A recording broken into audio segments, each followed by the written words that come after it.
네, 오늘 읽은 말씀을 가지고 하나님의 뜻을 살필 수 있기를 원합니다. 우리 윤 집사님께서 기도하시는데 참 잘하셨어요. 잘하셨는데 기도 내용 중에 말씀이 우리를 찔리게 해서 삶이 변화할 수 있도록 설교를 듣는 참 바른 태도라고 생각을 합니다. 찔림이 있기를 원합니다. 여러분, 말씀은 찌르는 검입니다. 자, 오늘 세 번째 시험입니다. 여러분, 예수님께서 세 번째 시험을 받으세요. 이런 생각이 들어요. 마귀 참 끈질기다. 두 번 실패했잖아요. 마귀 입장에서 시험을 했는데 실패했잖아요. 그럼 물러갈 만한데 이제 세 번째까지 시험을 합니다. 원래 3이라는 숫자는 완전수라고 그러죠. 그래서 세 번째 했다는 것은 참 많이 시험을 했다는 의미이기도 합니다. 마귀는 포기하지 않습니다. 세 번째 무슨 시험을 합니까? 높은 산으로 예수님을 데리고 갑니다. 가서는 천하 만국을 다 보여줍니다. 저 멀리 지구 반대편까지 다 보여줬을 겁니다. 그리고는 그 모든 영광을 다 보여줍니다. 보여주고는 이야기합니다. 나에게 절해라. 나에게 절만 하면 내가 천하 만국과 그 영광을 너에게 주겠다. 이렇게 말씀이 아니고 이렇게 시험하는 거죠. 제가 이런 생각을 해봤습니다. 예수님이 아니라 제가 그 자리에 딱 서 있었다면 어떻게 반응했을까? 여러분 같으면 어떻게 반응하셨겠습니까? 다른 것도 아니고 천하 만국과 그 영광이라는데, 제가 아는 인도네시아에 한 재벌이 있어요. 제가 지난번에 말씀드린 것 같은데 그 재벌이 자동차 산업도 많이 하고 해서 아주 대단한 재벌입니다. 근데 그 딸이 저한테 와서 알려줬어요. 이야기를 하는데 그 이제 크리스찬이거든요. 자기 아버지가 사업을 어려웠는데 어느 날 마귀가 찾아왔답니다. 마귀가 찾아와서는 네 영혼을 나에게 팔아라, 나에게 경배해라, 나를 섬겨라. 이렇게 하면 내가 너에게 물질을, 재물을 주겠다. 이렇게 하더래요. 그래서 그 길로 알겠습니다. 그럼 내가 지금부터 당신을, 마귀를 섬기겠습니다. 라고 이제 그때부터 마귀 숭배를 한대요. 했는데 물질이 많아졌을까요? 안 많아졌을까요? 재벌이라니까요, 재벌. 여러분, 그 자리에 내가 서 있었다면 나는 어떻게 했을까? 참 생각해 볼 일입니다. 무엇이 중요한가? 인생에게 무엇이 중요한가? 우리는 무엇으로 사는가에 대한 질문을 하고 있는 것이죠. 주님은 이렇게 하셨습니다. 주님께서 말씀하십니다. 물러가라. 오직 하나님만 섬겨라. 하나님만 경배라. 하나님만 예배라. 그렇게 말씀하시죠.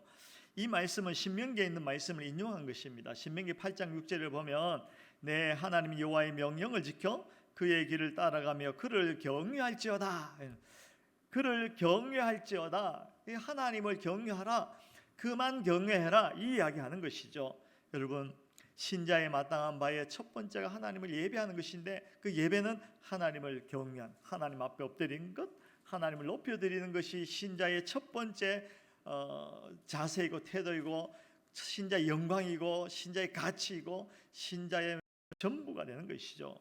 오늘은 그 말씀, 그를 경외하라, 하나님을 경외하라라는 의미가 무엇인지를 깊이 새기고 그대로 살 수 있기를 원합니다. 자, 경외가 무엇일까요? 그에게만 하나님께만 절하라라는 의미가 무엇이냐면 이것입니다. 잘 들어보시기 바랍니다. 하나님을 수단으로 삼지 마라. 하나님을 수단으로 삼지 말고 목적으로 삼아라. 삼아라라고 하니까 좀 이상한데 하나님의 목적 되심을 인정하라. 우리 인생들은 자기가 목적이고 우리 인생들은 자기 자신을 위해서 모든 것을 살죠. 자기가 목적입니다. 그런데 하나님을 목적으로 이해하고 고백하라, 그 말씀입니다. 내가 신앙하는데 내가 하나님을 섬긴다 하면서도 사실은 하나님이 목적이 아니고 수단으로 생각하는 사람들이 많이 있습니다. 무슨 이야기냐면 나의 원함과 나의 바람, 나의 필요를 얻어내기 위하여서 하나님을 이용하는 것이죠. 하나님의 능력을, 하나님의 권능을 이용하는 것. 제가 지난번인가 지지난주인가 말씀드렸죠. 하나님을 무슨 자판기처럼 생각하는 것이죠. 자판기 안에 있는 많은 것들을 내가 어떻게 하면 빼먹을 수 있을까? 이렇게 생각하는 것은 그것이 바른 신앙이 아닙니다. 오늘 그 이야기하는 것입니다. 그런 신앙을 가지고는 진짜 하나님을 신앙한다, 믿는다라고 말할 수가 없는 것입니다. 그건 신앙이 아닙니다. 그건 우상숭배입니다. 하나님을 잘 몰라서, 하나님을 이해하지 못해서 그런 것이죠. 그러므로 신자의 성숙된 자세가 무엇인지를 깊이 생각하시기 바랍니다. 먼저는요, 그 알기 위해서 부정적인 면부터 한번 살펴보겠습니다. 부정적인 면 뭐냐면 하나님을 수단으로 생각합니다. 하나님이 목적이 아니야. 하나님이 수단이 수단. 하나님을 수단으로 생각하는 것입니다. 구약에 보면요, 하나님을 수단으로 생각했다 망해버린 전형적인 사건이 있습니다. 그 사건이 뭐냐면 이스라엘과 블레셋이 아벡에서 전투하는 아벡 전투. 그 아벡의 전투 여러분 아십니까? 블레셋이 이스라엘 쳐들어왔어요. 이스라엘 쳐들어왔는데 이스라엘이 큰일 났다. 어떻게 하겠냐? 뭐 어쩌겠어요? 싸워야지. 군사를 끌고 나가서 아벡이라는 곳에서 전투가 일어납니다. 전투했는데 어떻게 되었어요? 이스라엘이 이겼을까요? 졌을까요? 졌습니다. 4,000명이나 되는 군사들이 그날에 다 죽었어요. 그러니까 큰일 난 것이죠.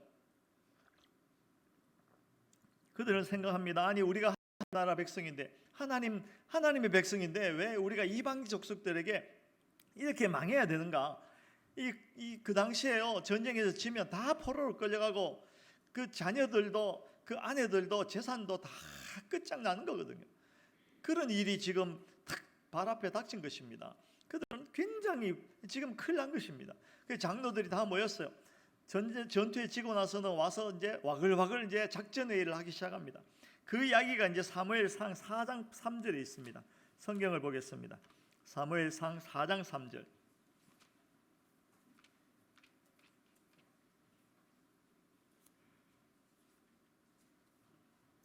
사무엘상 4장 3절입니다. 다 찾아서 같이 읽겠습니다. 구약 성경 413쪽입니다.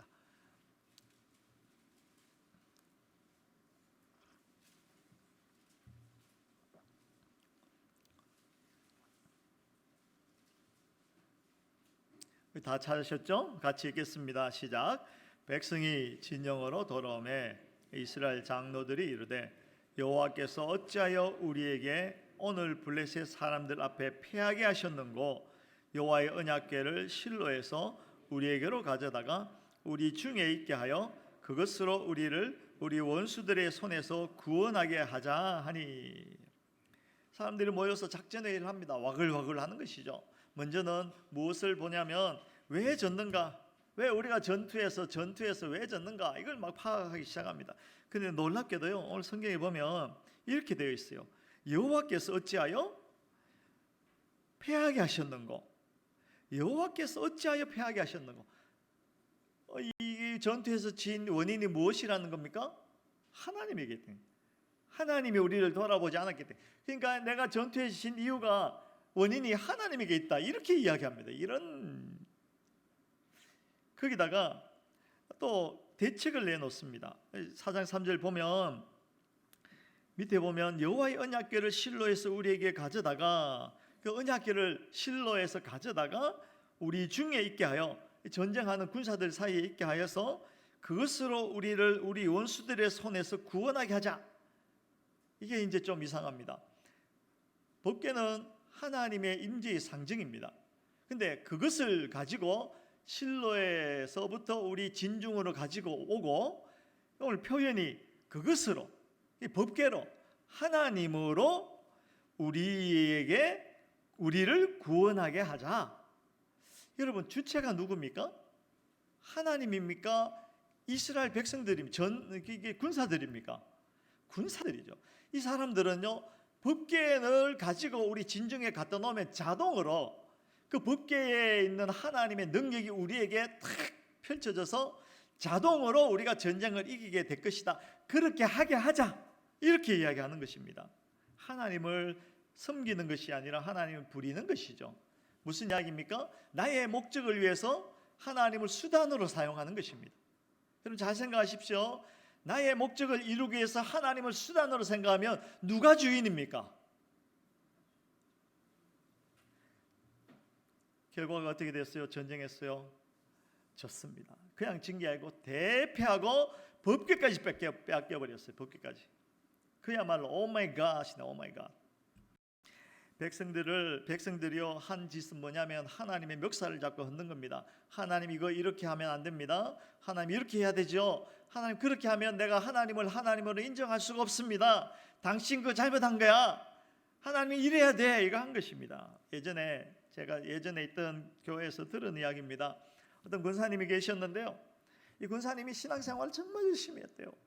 기도도 열심히 하고 모든 집회에 빠지지 않고 봉사도 열심히 하고 열심히 했어요. 그런데 어느 날 시름시름 아프기 시작했어요. 병원에 갔더니 왜 아픈지 잘 모르겠대요. 원인을 찾지 못했대요. 그런데 머리도 아프고 몸에 힘이 없고 죽겠는 거야. 그러다가 하다 이런 이야기를 해요. 내가 절에 다니다가 교회로 갈아타기를 해서 말하자면 부처를 섬기다가 예수를 섬겨서 이게 이렇게 된 게 아닌가. 그래 다시 가야 되는 건가. 이런 이야기를 했더랍니다. 여러분 이 사람 속에는 무슨 생각이 있습니까? 하나님의 목적이 아니었어요. 부처든지 하나님이든지 그게 돌이든지 나무이든지 금송아지든지 누구든지 나의 필요를 채워주기만 하면 그가 내 신이다. 여러분 이게 말이 되나요 안 되나요? 그러면 하나님께서 이럴 겁니다. 네가 해라, 네가 신해라, 네가 신해라. 여러분 그건 아무것도 아닙니다. 우상숭배입니다. 우상숭배. 돌려막기 하는 거죠. 하나님을 부처로. 그 부처가 안 되면 또 부처에서 하나님으로. 그것도 안 되면 이것대로 돌려막기 합니다. 돌려막기 하면 어떻게 돼요? 망합니다. 여러분 돌려막기 하지 마세요. 망합니다. 그는 하나님이 목적이 아니었어요. 자신의 안위를 위해서 하나님을 수단으로 생각한 것이죠. 그렇게 하면 안 된다는 것입니다. 하나님을 경외함이란 하나님의 왕되심을 인정하고 하나님을 수단이 아니라 무엇으로? 목적으로 인정하는 것입니다. 하나님은 나의 목적이십니다. 하나님은 나의 목적이십니다. 하나님은 나의 목적이십니다. 그것이 분명해야 된다는 것입니다.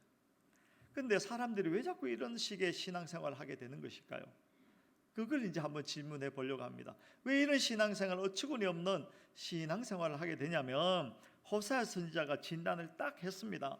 무엇이냐면 하나님을 아는 지식이 없어서 그렇다 그래요. 하나님을 몰라서 그래. 하나님을 아는 지식이 없어서 그래. 이 백성이 망하는 것은 하나님을 아는 지식이 없기 때문이다. 이 백성이 망하는 것은 돈이 없는 것도 아니고 건물이 없는 것도 아니고 뭐가 없고 뭐가 없는 게 아니라 하나님을 아는 지식이 없기 때문에 이 모양 이 꼴이다 이야기하는 겁니다. 여러분 여기 하나님을 안다 할 때 안다는 것은 우리가 이미 잘 알고 있지만 다시 한번 확인하겠습니다. 단지 지식적으로 들어서 안다는 게 아니잖아요. 안다, 하나님을 안다라고 하는 것은 부부가 남편이 아내를, 아내가 남편을 아는 것, 경험적으로 체험적으로 둘 사이에 깊은 교제를 통해서 서로가 아는 것처럼 하나님을 안다라는 것입니다. 들어서 아는 이야기가 아닙니다. 대충 남의 하는 이야기 들어서 내가 하나님을 안다는 것이 아니라 정말 부부가 서로를 아는 것처럼 그렇게 내가 하나님을 안다라는 그 이야기입니다. 이것을 우리가 고상하게 이렇게 이야기합니다. 인격적 만남이다. 인격적 만남이다. 여러분 하나님과 인격적 만남이 있습니까? 그렇게 많이 이야기하잖아요. 예수 믿는 게 뭐냐? 그러면 신앙생활을 한다는 게 뭐냐? 그렇게 물어본다면 이렇게 대답할 하나님과의 인격적 만남을 가졌습니다. 예수님을 인격적으로 만났습니다. 그때야 비로소 나는 신앙인이다 이렇게 이야기할 수 있다라는 것입니다. 여러분 인격적 만남이 필요합니다. 여러분 하나님을 인격적으로 만나셨어요? 예수 그리스도를 인격적으로 만나셨어요? 네, 인격적 만남, 인격적 사귐이 필요합니다. 네, 그 이야기를 오늘 하려고 합니다. 여러분 하나님은요 무인격자가 아닙니다. 인격자이십니다. 무인격자 대하듯이 하면 큰일 납니다. 여러분 십계명 보면 하나님께서 명령하시잖아요. 형상을 만들라고 했어요? 만들지 말라고 했어요? 그 어떤 형상도 만들지 말라고. 그리고 곰곰이 생각해 봤어요. 왜 그랬을까? 왜 그랬을까? 여러분 왜 하나님이 그 형상을 만들지 말라고 하셨겠습니까? 깊은 뜻이 있는 것입니다. 무엇이냐면 사람들은 자꾸 형상을 만들어요. 왜 만드는지 아세요? 돌로도 만들고 나무로도 깎아 만들고 금으로도 만들어놔요. 만든 이유는요 자기의 욕망의 외형화입니다. 네팔에 가보면요, 네팔에 가면 수많은 그 우상들이 있는데, 제가 몇 번 말씀드린 것 같은데, 그 네팔에 갔더니 염소 모양을 나무로 깎아 만들어 놓고 이만하게 만들어 놓고 그 벽에다가 이게 뚝 붙였어요. 붙이고는 그 상 위에다 동전을 수북이 그냥 옷 입히듯이 입혀, 못으로 박아가지고 수북이 입혀놨어요. 이야, 멋져요. 근데 사람들이 그렇게 만들었어요. 거기에 동전을 왜 붙였겠어요?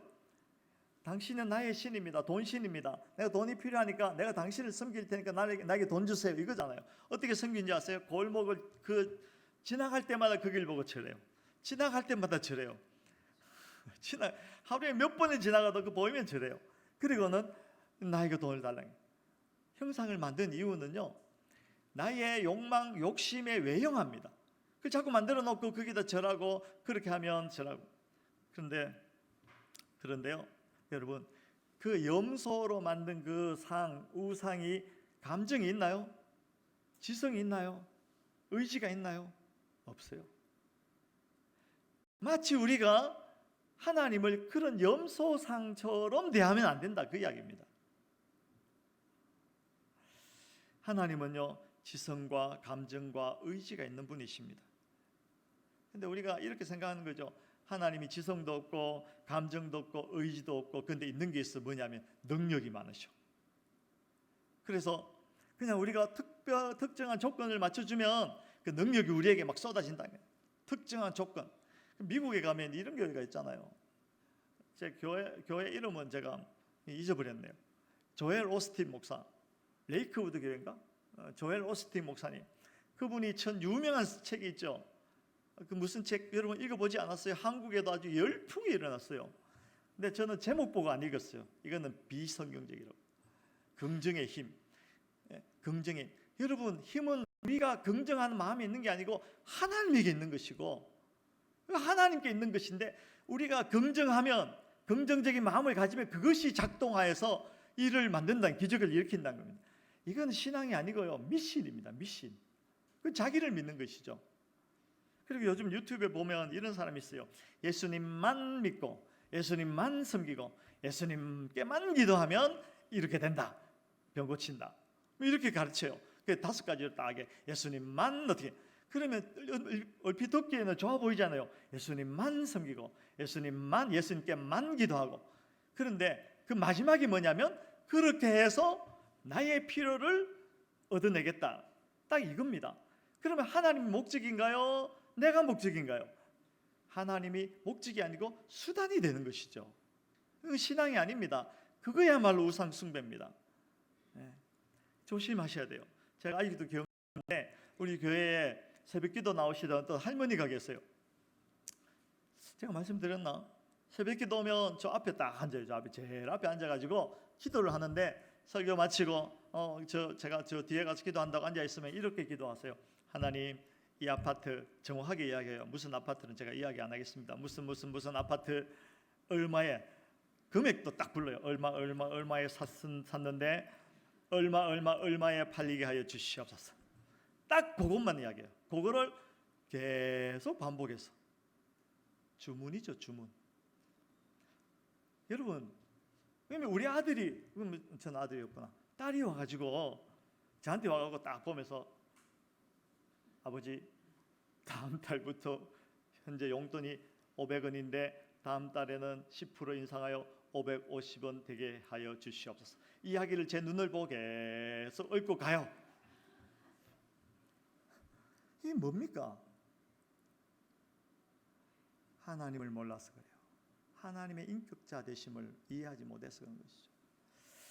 그러면 어떻게 하면 우리가 그런 어처구니 없는 신앙에서, 그러니까 하나님을 수단으로 삼는 그런 어처구니 없는 신앙에서 벗어날 수 있을까요? 호세아 선지자가 이야기합니다. 처방을 딱 내려주죠. 여호와를 알라, 힘써 알라. 여러분 따라합시다. 여호와를 알라, 힘써 알라. 다시 한번요. 여호와를 알라, 힘써 알라. 이것이 핵심입니다. 오늘 중요한 것을 2가지 말씀드리겠습니다. 먼저는 알라, 힘써 알라, 이 의미가 뭐냐면요, 하나님과의 인격적 만남의 깊이를 더해라, 이 이야기입니다. 그걸 이해하기 위해서는 인격적 만남이 무엇인지를 제가 좀 더 설명해 드리도록 하겠습니다. 인격적 만남이라는 것은요, 먼저 하나님 편에서 좀 생각해 봅시다. 간단해요, 단순해요. 하나님은 인격을 가지신 분이다, 아니다? 하나님께서는 인격을 가지고 계신다. 하나님은 지성도 있고 감정도 있고 의지도 있는 분이시다라는 것을 이해하라는 것입니다. 그것은 원래는 인간이 가지고 있는 것이죠. 지성, 무엇을 아는 것입니다. 들어서 알고 배워서 알고 공부해서 알고 여러 가지 아는 지성을 가지고 있는 것이죠. 그리고 감정, 그것에 대한 아는 그 지식에 대한 감정적 반응을 하는 것이죠. 누군가 나를 사랑한다는 것을 내가 알게 되면 그 사랑에 어떻게 반응합니까? 감사합니다. 나 같은 것을 사랑해 주셨어. 이런 감사가 나오기도 하고 감정적 반응을 하고 그것을 통해서 의지적 결단을 하죠. 그렇다면 내가 죽도록 당신을 배신하지 않겠습니다. 이렇게 되는 것입니다. 저도 그렇게 살고 있어요. 그렇게 살고 있는데 그게 인간들이 가지고 있는 지성과 감정과 의지잖아요. 그것이 그대로 하나님에게도 있다는 것입니다. 근데 사실은 원래 이 지성과 감정과 인격은 하나님의 것이었어요. 그 하나님의 것을 우리를 창조하실 때 하나님의 형상으로 우리 속에 넣어주셨어요. 그래서 우리가 인격을 가지게 되었고 하나님과 같은 인격을 가지게 된 것입니다. 수준의 차이는 있지만 닮은 인격을 가지게 된 것입니다. 그처럼 하나님 편에서도 하나님은 지성과 감정과 의지를 가지고 계신 분이다라는 것을 이해하시기 바랍니다. 이거는 정말 불경한 이야기지만 예를 들면 제가 하나님이라고 생각해 보세요. 그냥 형상을 가지고 있다고 생각해 보세요. 그럼 이해가 쉽죠. 하나님 인격을 가지고 계시지. 그런데 하나님께서 형상이 없는 영으로 존재하시기 때문에 우리가 그것을 조금 어렵게 생각하는 경향이 있어요. 그러나 영으로 존재하시지만 여전히 인격을 가지고 계십니다. 그게 신약의 예수 그리스도를 보면 금방 우리가 알 수 있잖아요. 예수님께서는 아시고 감정적 반응을 하시고 기뻐하시고 슬퍼하시고 진노하시고 질투하시고 그랬고 의지적 결단을 하시죠. 내가 이렇게 하리라, 내가 가리라, 하지 않으리라, 내가 먹으리라 그렇게 결단하시잖아요. 그렇게 하나님이 하신다는 겁니다. 그게 하나님입니다. 그 하나님께서 우리를 창조하실 때 우리 속에 지정의를 넣어주셨어요. 우리도 알고 감정을 가지게 되고 의지적 결단을 하는 존재로 만들어 주셨습니다. 자, 여기서 한 가지 중요한 것. 왜 그렇게 만드셨을까요? 왜 인간을 그렇게 인격을 가진 존재로 만드셨을까요? 교제하기 위함입니다. 사귀기 위함입니다. 여러분 놀랍지 않습니까? 창조주 하나님께서 이 인생들 피조물과 교제하기를 원하세요. 교제하기를 원했어요. 피조물, 무인격체와는 교제가 안 됩니다. 제가 이 성경을 참 좋아합니다만 이 성경 책과 어떻게 사귈 수 있겠습니까? 제가 이 강대상을 매주 사용합니다. 마이크도 매주 사용합니다. 근데 이 인격이 없는 강대상과 제가 사귄다고 누구한테 이야기하면 야, 내가 우리 교회 강대상이 너무 이뻐서 내가 강대상과 사랑에 빠져서 사겨 이러면 미쳤니? 인격이 없으면 사귐이 안 되는 것입니다. 하나님께서 우리에게 인격을 넣어주신 이유는 하나님과 창조주와 피조물 된 우리가 사귐을 갖기 위해서 그렇게 창조해 주신 것입니다. 내가 인격을 가지고 있다는 것은 하나님과 인격적 교제를 할 수 있다, 교제하게 되었다라는 것을 말하는 것이죠. 그런데 말씀드렸듯이 영으로 존재하시기 때문에 우리가 쉽게 그것을 느낄 수가 없어요. 그럼 어떻게 하면 되냐면 이렇게 하시면 됩니다. 그 영으로 존재하신 하나님께서 당신의 지식과 당신의 감정과 당신의 의지를 그대로 성경에다 담아두셨어요. 성경에 담아두시고 그것을 우리에게 주신 것이죠. 그래서 성경을 잘 읽고 묵상하면 하나님을 보기 시작합니다. 하나님을 느낄 수가 있어요. 하나님을 들을 수가 있어요. 인격적 교제가 시작됩니다. 그냥 그 우리가 흔히 하는 말로 너 하나님 음성 들을 수 있어? 모르겠는데 이게 아니라 정말 말씀을 깊이 읽고 묵상하고 그것을 꾸준하게 하면 분명히 이야기할 수 있어요. 나는 하나님을 느낄 수가 있어. 나는 하나님이 들려. 나는 하나님의 말씀이 내게 쟁쟁해. 여러분 이건요 인격적 말씀을 통해서 인격적 교제를 하는 사람만이 할 수 있는 이야기입니다. 여러분 그래야 돼요. 말씀을 통해서 우리는 하나님과 깊은 인격적 교제를 할 수 있는 것입니다. 그거 하라고 성경을 통해서 우리에게 하나님을 보여주신 거예요. 하나님의 지식과 하나님의 감정과 하나님의 의지가 성경에 다 담겨 있어요. 성경을 제외하고 성경을 안 보고 하나님을 안다, 거짓말입니다. 혹 성경을 보지 않았는데 하나님이 들린다, 그거요 마귀의 소리입니다. 썩으면 안 돼요. 그리고 두 번째로 중요한 것은요, 그렇게 인격적 교제가 일어나고 나면 그 다음에 자연스러운 반응으로 나는 이제 하나님의 명령에 순종해야지. 다시 말하면 하나님의 왕되심을 인정하게 됩니다. 누가 왕이냐의 끝없는 전투 속에서, 전쟁 속에서 내가 포기되어지고 하나님이 비로소 왕자에 앉으시는 것을 내가 인정하게 되는 것입니다. 누가 당신의 왕입니까? 물을 때 하나님이 나의 왕입니다 라고 분명하게 이야기할 수 있게 되는 것입니다. 하나님이 나의 왕이십니다. 하나님께서는요 소원이 있었어요. 뭐냐면 우리의 왕이 되는 것이 하나님의 소원이었어요. 이스라엘 백성이 애굽에 가서 종살이 합니다. 종살이 할 때 누가 왕이었을까요? 바로가 왕이에요. 바로가.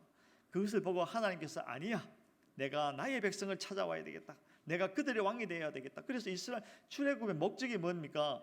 나는 그들의 하나님이 되고 그들은 나의 백성이 되게 하겠다. 이게 출애굽의 목적이었어요. 성경에 그대로 기록되어 있죠.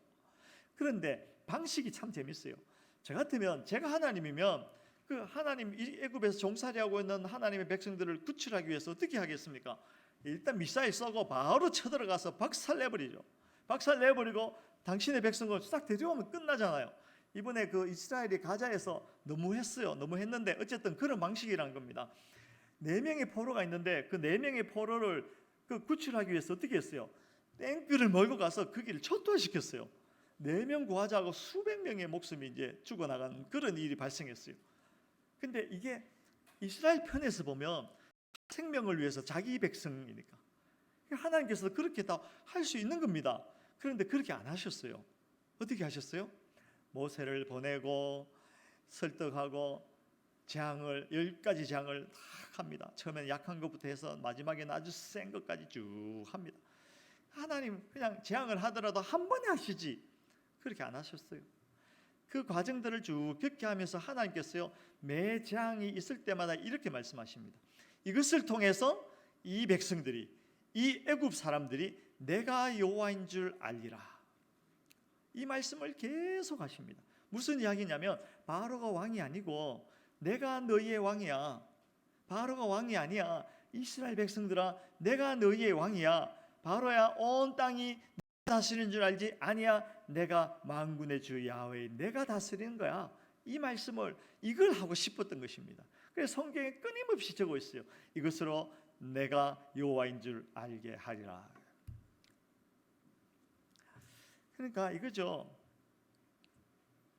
여러분, 이 인생들이 가장 가치 있고 가장 의미 있고 빛나는 순간이 하나님의 왕되심을 인정하고 하나님의 다스림 안에 있을 때 나라는 존재가, 신자가 가장 빛납니다. 왜냐하면 하나님의 지식이 나의 지식과는 비교할 수 없기 때문에. 그리고 왜냐하면 내가 나를 사랑하는 것보다 하나님이 나를 더 사랑하니까, 내가 내 편 되는 것보다 하나님께서 더 내 편이시니까, 그게 하나님의 다스림 안에 있을 때 내가 가장 빛나는 것입니다. 하나님의 다스림 안에 있을 때 하나님이 더 내 편이라는 것을 알 때 나의 고난도 이해되기 시작합니다. 이것이 무슨 의미가 있는지, 그것이 이해되기 시작하면 생각이 바뀌고 삶의 방식이 바뀌기 시작합니다. 그러므로 제가 말씀드린 두 가지를 꼭 기억하시고 수단이 아니라 목적으로 사시기 바랍니다. 하나님과 내가 인격적 사귐이 필요하다. 인격적 사귐. 그리고 그 사귐의 끝에 하나님의 왕되심을 인정하는 것입니다. 하나님은 나의 왕이십니다. 이럴 때 비로소 하나님과 깊은 사귐이 일어나는 것입니다. 그럼 하나님께서 내가 너를 안다. 네가 내 안에 있고 내가 네 안에 있다. 내가 너를 네가 아는 것보다 더 잘한다. 그때야 하물며 이 말씀이 이제 이해가 되는 것이죠. 성경 하나 찾아볼까요? 시편 63편입니다. 시편 63편.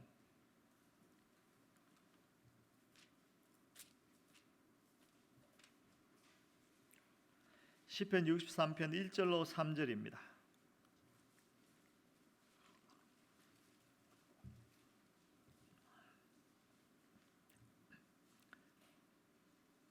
구약성경 846쪽입니다. 시편 63편 1절로 3절 교독합니다. 하나님이여 주는 나의 하나님이시라. 내가 간절히 주를 찾되 물이 없어 마르고 황폐한 땅에서 내 영혼이 주를 갈망하며 내 육체가 주를 앙모하나이다.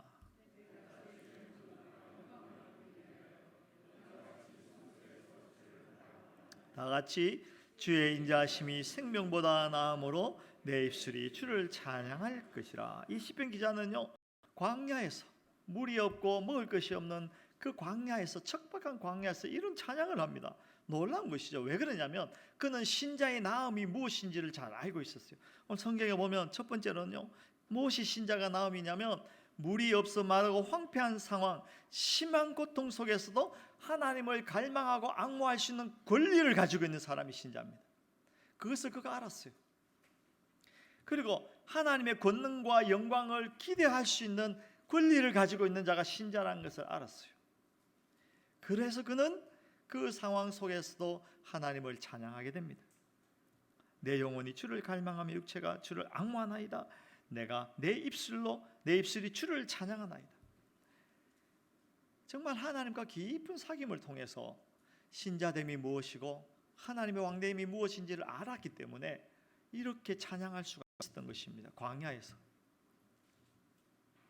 그러므로 말씀을 중간 정리해 보겠습니다. 하나님만 섬기라, 하나님께만 경배하라라는 의미는요, 하나님을 수단이 아니라 목적으로 삼아서 살아라라는 것입니다. 하나님을 인격적으로 만나지 못하면 도저히 할 수 없는 이야기입니다. 그렇게 할 수 있는 사람은 하나님을 인격적으로 만나고 그 사귐의 깊이를 더해가면서 하나님의 왕되심을 인정하고 그 왕의 다스림을 기뻐하게 되면 하나님을 온전히 목적으로 삼아 살 수 있게 되는 것입니다. 그러므로 이렇게 하시기 바랍니다. 기도하실 때요, 기도가 점점 성숙되어지기를 원합니다. 인격적 기도를 하시기 바랍니다. 하나님의 마음과 뜻에 관심을 좀 두십시오. 아까 제가 말씀드렸잖아요. 우리 딸아이가 저한테 와서 용돈 뭐 이렇게 하고, 이거는 있을 수 없는 일입니다. 유아기적 기도는 이겁니다. 어떤 기도냐면 마트에 가서 들어눕는 게 아주 어린 기도입니다. 마트에 가서 들어누워요. 왜 들어누워요? 발을 댕덩 그럽니다. 오늘 저희 아이 중에 아주 대단한 아이가 있어요. 그 아이가 한번 굴렀다 그러면 3시간. 마트에 가서 그런 이유는 내가 필요한 것, 내가 원하는 것이 저것이고 내가 얻을 수 있는 방법이 이것이고 당신은 나에게 주기만 하면 돼 라고 생각한 사람은 굴러요. 힘들어요. 제가 힘들까요? 3시간 그런 아이가 힘들까요? 그냥 저녁에 보고 있어요. 짜스. 아무리 그래봐야 안 돼. 그것이 성숙하면요, 물론 지금도 여러분 잘 하시겠지만 조금 더 성숙해야 될 필요가 있다라고 생각하시면 이렇게 하십시오. 그러지 말고 하나님이 이거 하면 당신이 기뻐하실까요? 하나님 이렇게 하기를 원하는데 당신의 뜻에 합한 것입니까? 이 기도가 점점 바뀌기 시작합니다. 그리고 최종적으로 어떻게 되냐면 아버지 주시든지 아니 주시든지 당신의 뜻대로 되어지기를 원합니다. 하나님과 깊은 사귐을 통해서 내 뜻대로 되어지는 것이 아니라 하나님의 뜻대로 되어지는 것이 가장 고귀하고 빛나는 순간이라는 것을 알게 되면 그렇게 기도하는 것이죠. 아버지요, 내 뜻대로 마옵시고 아버지 뜻대로 되기를 원하나이다. 주님의 기도죠. 주님의 기도. 그래서 하나님께서 야 이 바보야, 야 이 바보야, 저 공중의 새를 봐라, 들의 핀백합화를 봐라, 내가 먹이고 입히지 않느냐, 하물며 너희가 보냐, 이 바보들아, 이 바보들아, 구르지 마라, 구르지 마라. 여러분 구르지 마세요. 구르지 마세요. 기도는 구르는 게 아니라 주님과 하나님과 사귀는 것입니다. 사귀는 것입니다. 그렇게 기도가 깊어지고 주님과의 사귐의 시간이 길어지고 사랑의 언어를 더 나누게 되고, 여러분 그러면요 더 기도하게 돼요. 기도하지 말라는 이야기가 아니라 제대로 하라는 거예요. 제대로 하고 그런 기도는요 더 깊어지고 많아지고 자주 하게 되고, 그리고 하나님은요 그런 기도, 제대로 한 기도를 하는 사람들과 함께 역사하십니다. 그런 사람을 통해서 역사하십니다. 저 같아도 그러겠어요. 성숙하고 아버지의 마음을 헤아릴 줄 알고 아버지의 말씀에 귀를 기울일 줄 아는 그 사람, 그의 음성에 귀를 기울이죠. 분명히 말씀드립니다. 하나님은 기도하는 자의 기도를 통해서 일하십니다. 가정에, 교회에, 어떤 직장에, 이 나라의 기도 제목이, 또 나 자신을 위한 기도 제목이 있다면 먼저 하나님과의 사귐의 자리로 들어가시기 바랍니다. 사귐의 기도를 깊이 하시고 하나님의 뜻을 구하고 하나님의 뜻을 알아가는 시간, 그것이 곧 기도가 되고, 그 기도의 시간이 깊어지면 비로소 하나님 알겠습니다, 하나님 들립니다, 하나님 말씀해 주시니 감사합니다, 그렇게 되는 것이죠. 그래서요 제가 고민하다가 우리 교회 이 공간에 참 좋은데 배타적인 기도의 공간이 좀 필요하다는 생각을 예전부터 했어요. 그래서 이 강대상 양쪽에 방을 조그만하게 만들어 가지고 여기 한 명 딱 들어가서 누울 수 있고 하나님 앞에서 엎드려 기도할 수 있는, 하나님과 사귀는 그런 공간을 만들면 어떨까, 이런 생각을 지금 수년째 생각만 하고 있어요. 주여. 근데 답답해질 수도 있는데 하여튼 제일 하나님, 우리가 상징적으로 이 강단에 올라와서 엎드려서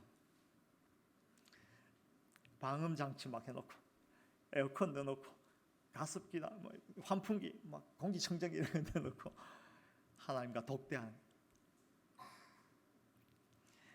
더욱 그런 기도의 자리로 깊이 들어가서 하나님을 듣고 하나님을 느끼고 하나님께 순종하는 그런 깊은 사귐이 있기를 주의 이름으로 축원합니다. 여러분 특별히 고난 가운데 있다면 이 말씀을 꼭 기억하시기 바랍니다.